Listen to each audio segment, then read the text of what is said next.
Sadā sarvagato'pyātmā na sarvatrāvabhāsate Buddhāvevāvabhāseta svaccheṣu pratibimbavat. Although the self is always all-pervading, yet it does not shine everywhere in everything. It manifests in the intellect only, just as the reflection manifests best in a mirror, in a clean mirror. In the previous shlokas, we learned that the Atman is all-pervading and all the duality on the world are just an illusion superimposed on self. Here, Acharya is explaining that the Atman, though infinite and all-pervading, is manifested only by the inner equipment. In this verse, the intellect is given its proper place as the prime instrument available to human beings to explore their spirituality. It is in the intellect that the Lord shines more clearly than in any other sheath of the human being. Vedanta, in the same breath, proclaims that only purity can capture clarity of intellect. Hence, the intellect that is given prime place is not a biased intellect leaning towards the mind and its desires, but a clean svaccheṣu, but a clean and clear instrument that is not swayed by desire. Such an instrument alone can arrive at the truth. Svaccheṣu pratibimbavat. All objects reflect light in various degrees. What appears dull is only dull because of the light not being reflected fully from the object due to roughness of its surface or due to the uncleanliness of the surface. The smoother the surface, the greater is its power to reflect light. Perfect smoothness is found in a mirror, which reflects most faithfully all the light that falls upon it. Hence, it is a fitting object to be used as an example for the light that reflects off a pure intellect. Of all the objects produced in nature, that which reflects the light of the self most faithfully is our intellect. Other objects are too gross to be able to reveal the self. Although in a sattvic person there is a distinct purity that radiates even from his physical body, mind, etc., radiates an aura of calmness and peace wherever it goes. However, even in a sattvic person, it is his intellect which truly shines, as we see in him the highest example of complete control over his mind and senses.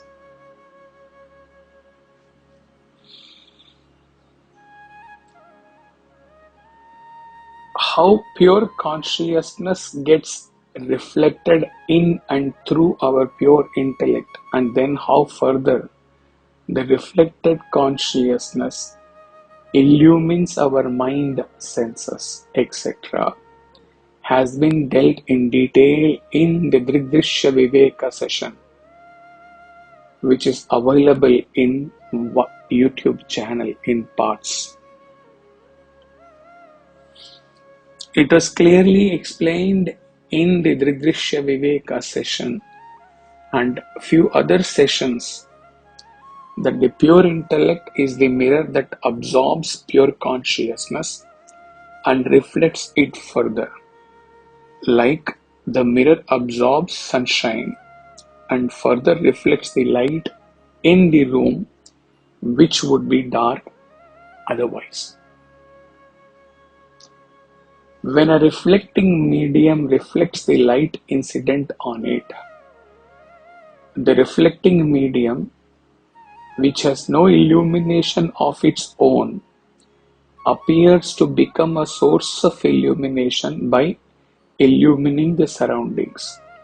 Similarly, when buddhi reflects consciousness, it appears to become the source of consciousness by providing to the entire body-mind-sense complex.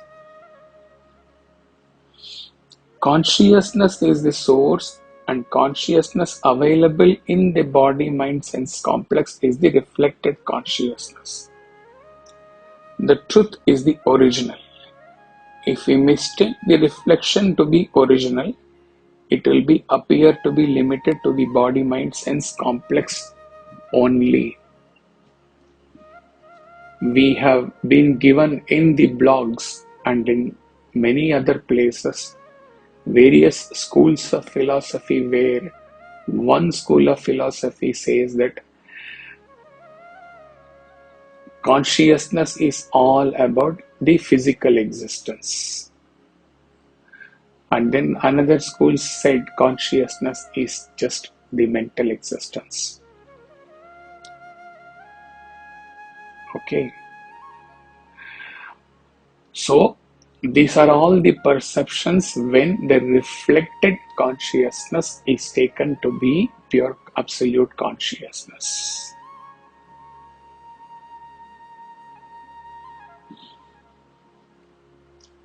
And also, regarding death, in the most possible convincing way, it was revealed in few sessions, that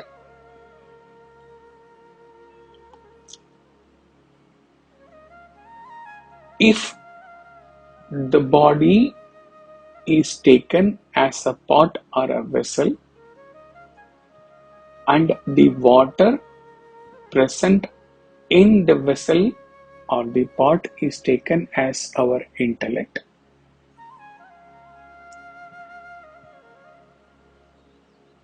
then the purer and the cleaner the water is, the sunshine gets reflected in that water to that extent of purity, or to the extent of that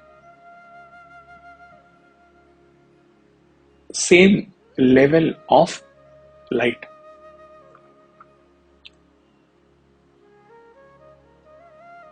Now, when we have considered the water as the pure intellect, what happens as we go through the stages of life?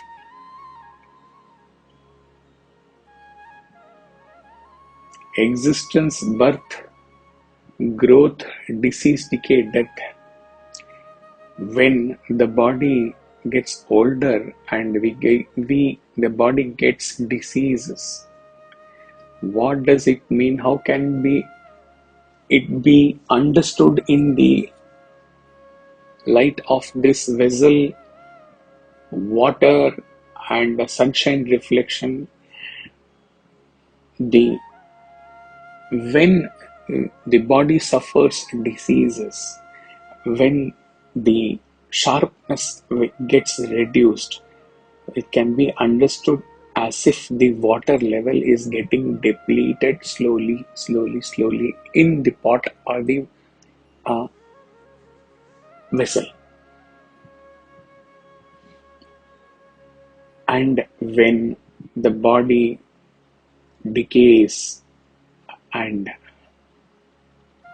becomes very weak, then what happens? It is almost that the water has dried. Consciousness is there. Consciousness has no birth, and therefore consciousness has no death.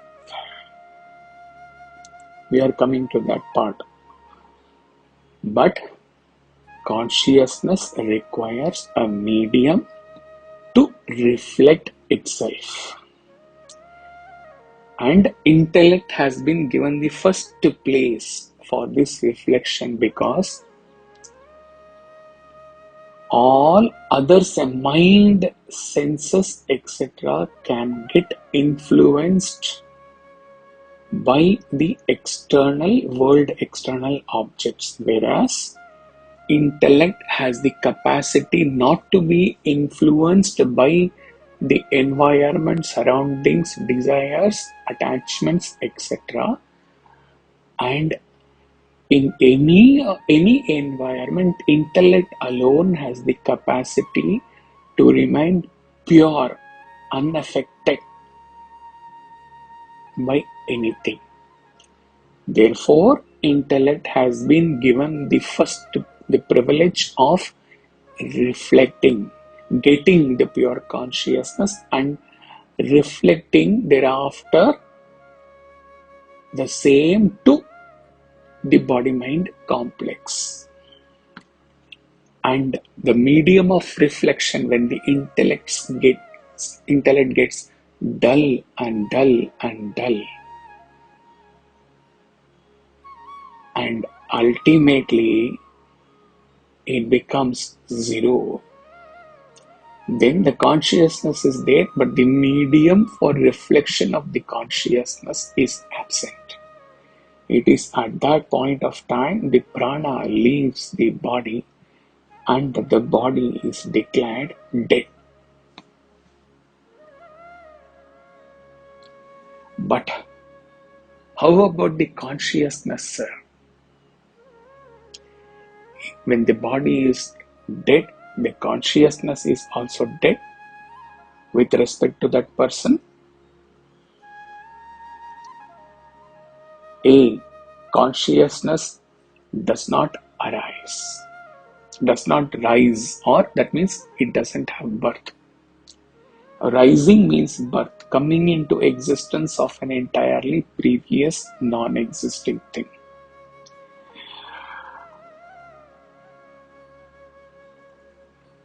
For consciousness, it does not true. Can never be true that it comes into existence of an due to or from an entirely non-existing phenomena, because when we talk about non-existence or shunyam or nothinglessness, when we even utter these words, consciousness is the witness of the nothinglessness or the shunya, right? So consciousness has to be existing before everything. It cannot arise or it cannot be born out of non-existence. Existence can never arise out of non-existence. Few sadhakas would smile because just a week, 3-4 days before, he gave a pour on this while driving from office to home.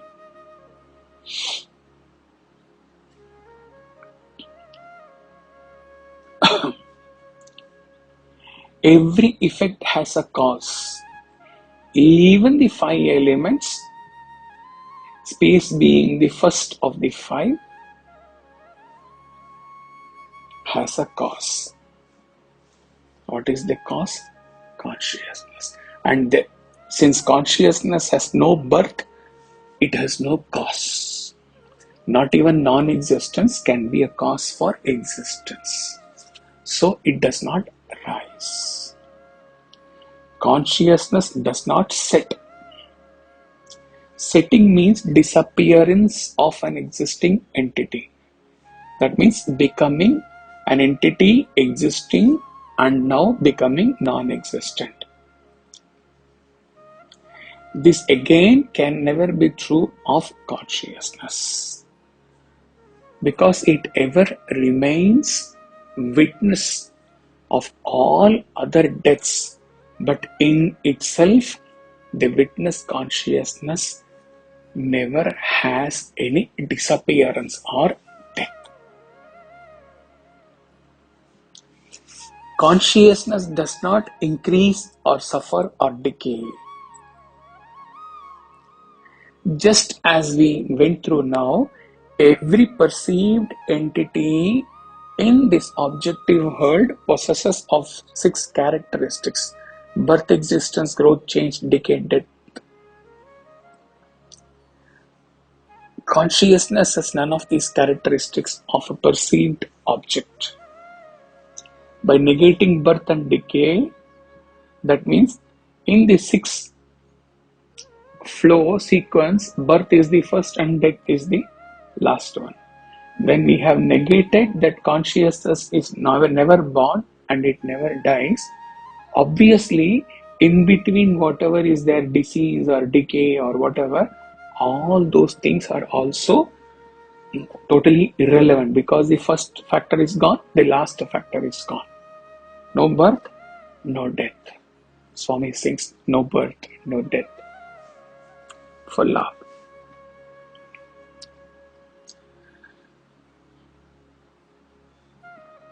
Consciousness available in the body-mind sense complex is the semblance or abhasa of consciousness. Chit abhasa. Abhasa is what appears to be original even when it is different from it. It is like the appearance of a person seeming to have entered a mirror, or like the sun appearing to be present in the surface of the water contained in a pot.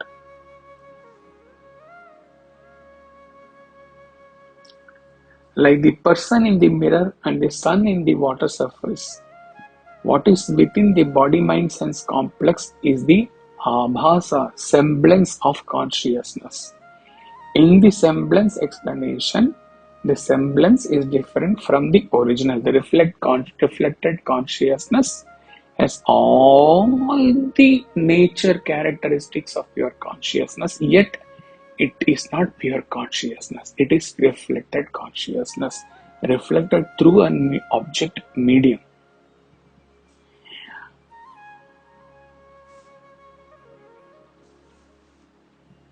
However, when one looks at himself in the mirror, he knows he doesn't have to be taught by anybody. A layman knows that the image, his own image appearing in the mirror, when he stands in front of the mirror, he knows that it is his appearance which is appearing in the mirror. When he says it is my appearance in the mirror, it is very clear that I am different from that reflected. As Swami always uses the example, my handkerchief. I am different from the handkerchief. So, what does it refer to? The semblance or the reflected consciousness. The reflection process and the reflected consciousness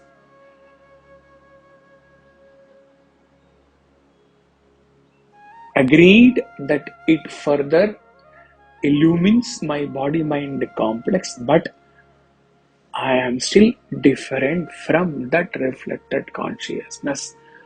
I am the source, pure consciousness. So, sadhana or the purpose of human birth is to disregard our three bodies or five koshas, which are like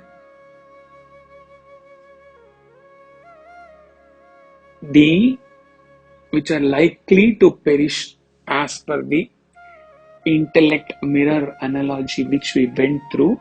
All this will go when the intellect has become most weak and is unable to reflect the consciousness to our body-mind complex. When our body-mind complex no more is illumined by the reflected consciousness, the gross body lays there and the subtle body, the prana, leaves us. So all these things are perishable and they will all go one day. Therefore, the purpose of our human birth, though existing with these three bodies and panchakoshas, is to rise above all of them and to intensely focus on the source. Call it pure consciousness, call it Atman, call it self, call it Brahman, it doesn't matter.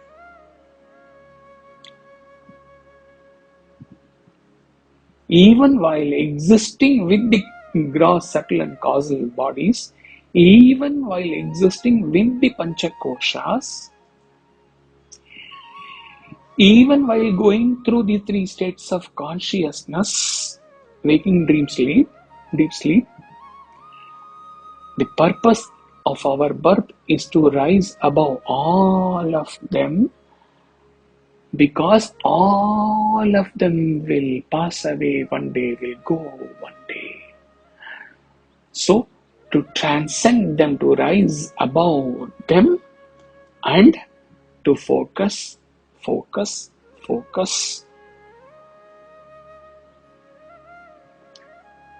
Like the chakor birds, which they intensely focus on the Chandani. Okay. Similarly, to focus on what has been taught as our true identity by scriptures, by shrutis, by our Guru, pure consciousness, and to ultimately merge in the source, even while living in this ephemeral objective world with ephemeral, perishable three bodies, five koshas.